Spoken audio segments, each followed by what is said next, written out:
कोई एसेट नहीं है, आपका फ्लैट है, आप उसमें रह रहे हो, आप उसको कंज्यूम कर रहे हो, आप उसको भोग रहे हो। इन्वेस्टमेंट वो होता है जो रखा हुआ है 6 साल से और तब कर रहा है, और किराए पे रह रहा है बंदा, वो तब कर रहा है कि भैया मेरा इन्वेस्टमेंट एक डेवलपिंग एरिया में, एक प्लॉट, एक लैंड में है, क्योंकि लैंड ही अप्रिशिएट करती है, फ्लैट नहीं करते हैं, क्योंकि फ्लैट की मियाद भी होती है ना।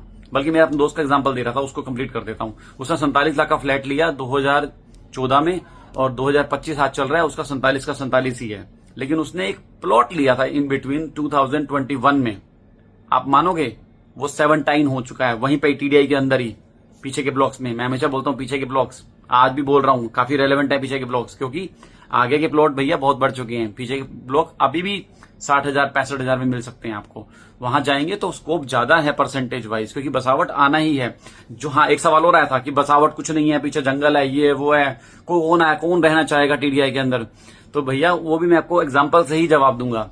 आज से काफी साल पहले मेरे पापा ने जब सोनीपत सेक्टर 14 में घर लिया था, प्लॉट लिया था बेसिकली, तो मेरी दादी बोलती थी कहाँ जाके जंगल में प्लॉट ले रहा है, यहाँ पर अपना फैज बाजार में मकान है, या कहाँ जाके जंगल में रह रहा है। आपको बताऊं मैं, वो 250 गुना हुआ है। 33,000 का जो प्लॉट था वो लिटरली 80 लाख में बेचा गया है, जो भी टाइम लगा। कि कुछ लोगों का रिग्रेट मैं समझ सकता हूं, टीडीआई में रहते हुए भी उनके फ्लैट्स के रेट नहीं बढ़े, लेकिन लोगों के 5-5 7-7 गुना पैसे हो गए। तो वो अंगूर खट्टे हैं, परेशानी, एक चुभन होती है, मैं समझता हूँ। आने वाली है, लाइफ का क्रक्स आने वाले हैं। मैं कोई बुकिंग नॉलेज नहीं दूंगा, मैं कोई यूट्यूबर नहीं हूं, मैं कोई इन्फ्लुएंसर नहीं हूं। मैं एक सीधा सच्चा बिजनेसमैन और इन्वेस्टर हूं, जो कहीं ना कहीं आपकी मदद करना चाहता हूं सच्चे दिल से। जो मेरे को कच्ची पक्की जो समझ है मैं वही आपको बताऊंगा, और कोई मेरा पर्सनल स्वार्थ नहीं है आपको बताने के पीछे। बस मेरा दिल में आया, मेरी सोल में आया कि नहीं, किसी का भला करना चाहिए। क्योंकि ये सलाह है जो हमें अगर कभी मिली होती तो मेरे भाई ने 2015 में फ्लैट ना लिया होता, प्लॉट लिया होता, क्योंकि उसने ब्याज पे लेके, लोन पे लेके फ्लैट लिया था इन्वेस्टमेंट पर्पज से। वो टोटली फ्लॉप आइडिया रहा। वो बड़ी से बड़ी डेवलपर के पास था, लेकिन प्राइस नहीं बढ़े।